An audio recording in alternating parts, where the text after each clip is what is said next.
அமைச்சர் தங்கம் தென்னரசு அவர்களே, அமைச்சர் கீதா ஜீவன் அவர்களே, அனிதா ராதாகிருஷ்ணன் அவர்களே, அமைச்சர் ராஜகண்ணப்பன் அவர்களே, அமைச்சர் ரகுபதி அவர்களே, இந்த நிகழ்ச்சியிலே கலந்து கொண்டிருக்கக்கூடிய மாவட்ட கழகத்தின் செயலாளர்களே, சட்டமன்ற உறுப்பினர்களே, கூட்டணி இயக்கங்களை சார்ந்த தலைவர்களே, இந்திய யூனியன் முஸ்லீம் லீக் கட்சியின் வேட்பாளராக ராமநாதபுரத்திலே போட்டியிடக்கூடிய நவாஸ்கனி அவர்களே, இந்த நிகழ்ச்சியிலே கலந்து கொண்டிருக்கக்கூடிய கூட்டணி இயக்கங்களை சார்ந்த சகோதர சகோதரிகளே, திராவிட முன்னேற்ற கழகத்தின் மூத்த முன்னோடிகளே, முன்னணி செயல் வீரர்களே, உங்கள் அத்தனை பேருக்கும் என்னுடைய வணக்கத்தை, நன்றியை தெரிவித்துக் கொள்கிறேன். சில மாதங்களுக்கு முன்னால் தூத்துக்குடி, திருநெல்வேலி மாவட்டங்கள் எல்லாம் இந்த கரிசல் பூமி கண்ணீரில் தவித்து கொண்டிருந்த நேரத்திலே ஒன்றிய அரசு கைகட்டி பார்த்து கொண்டிருந்தது. ஆனால் நான் இருக்கிறேன் உன்னுடைய கண்ணீரை துடைப்பதற்கு என்று கருணையோடு ஓடி வந்தது நம்முடைய முதலமைச்சர் அண்ணன் தளபதி அவர்கள்தான். பாதிக்கப்பட்ட மக்களுக்கு அவர் எந்த பகுதியில் இருந்தாலும் நிவாரணம் வழங்கியது நம்முடைய முதலமைச்சர் முத்துவேல் கருணாநிதி ஸ்டாலின் அவர்கள் மட்டும்தான். வீடு இடிந்தவர்களுக்கு இந்திய சரித்திரத்திலேயே இல்லாத அளவிற்கு 4 லட்சம் ரூபாய் வழங்கியது திராவிட முன்னேற்ற கழக அரசு, நம்முடைய முதலமைச்சர் அவர்கள். அதே போல பாதிக்கப்பட்ட விவசாயிகளாக இருக்கட்டும், ஆடு மாடுகளை இழந்தவர்களாக இருக்கட்டும், மாணவர்களாக இருக்கட்டும், வியாபாரிகளாக இருக்கட்டும், அத்தனை பேருக்கும் உதவிக்கரம் நீட்டுவது நம்முடைய முதலமைச்சர் அண்ணன் தளபதி அவர்கள்தான். ஆனால் இங்கே ஓட்டு கேட்க மட்டுமே வந்து கொண்டிருக்கக்கூடிய பிரதமர் தமிழ்நாட்டுக்கு நிவாரண நிதியும் கொடுக்கறதில்லை, நமக்கு வர வேண்டிய நிதியையும் தருவதில்லை. நம்ம கிட்ட இருந்து வாங்குற வரிய கால்வாசி கூட திருப்பி கொடுக்கறதில்லை. 1 ரூபாய் வாங்கினா 26 பைசா. ஆனால் உத்தரப்பிரதேசத்துக்கு 2 ரூபாய் 2 பைசா டபுள்.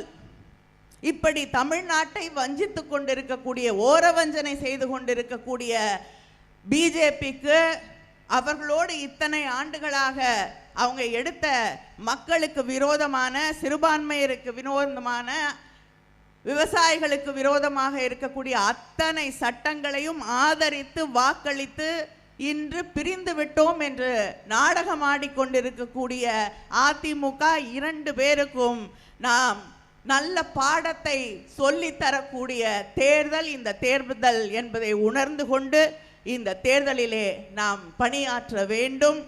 ஒன்றை குறிப்பிட்டு சொல்ல விரும்புகிறேன். பிரதமர் மோடி என்ன சொன்னார்?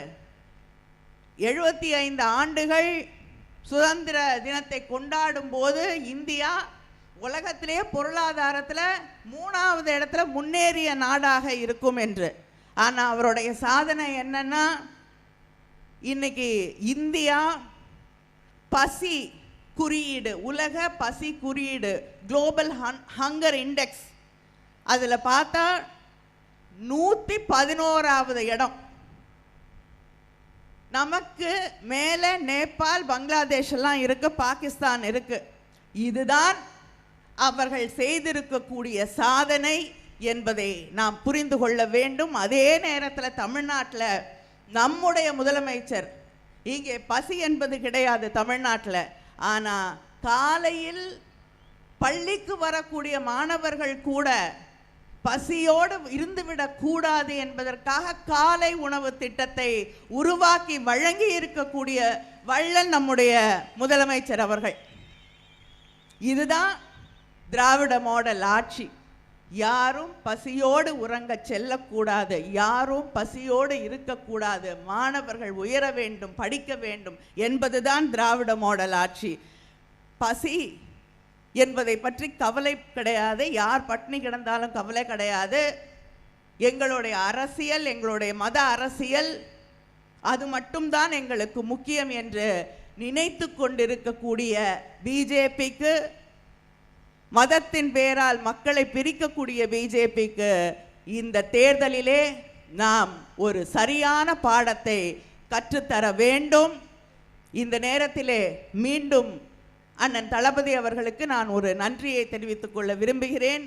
தூத்துக்குடிக்கு எப்பொழுதுமே ஒரு அன்போடு நாங்கள் வைக்கக்கூடிய கோரிக்கைகளை எல்லாம் நிறைவேற்றி தரக்கூடிய நம்முடைய முதலமைச்சர் அவர்கள் சமீபத்திலே வின்ஃபாஸ்ட் என்ற உலகத்தில் இருக்கக்கூடிய மிகப்பெரிய கார் நிறுவனத்தை தூத்துக்குடி மக்களுக்காக வழங்கி இருக்கிறார்கள். அந்த நிறுவனம் தூத்துக்குடியில் இருக்கக்கூடிய இளைஞர்களுக்கு மட்டும் இல்லை, ராமநாதபுரத்தில் இருக்கக்கூடிய இளைஞர்களுக்கும் இளம்பெண்களுக்கும் வேலை வாய்ப்புகளை உருவாக்கி தரும். இதுதான் நம்முடைய முதல்வருடைய ஆட்சி. இளைஞர்களுடைய எதிர்காலத்தை உருவாக்கி காட்டக்கூடிய மேம்படுத்தக்கூடிய ஆட்சி.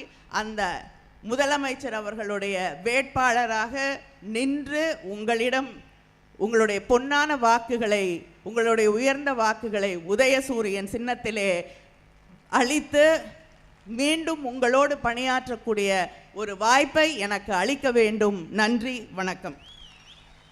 உடனுக்குடன் செய்திகளை தெரிந்து கொள்ள சன் நியூஸ் பெல் ஐகானை கிளிக் பண்ணுங்க.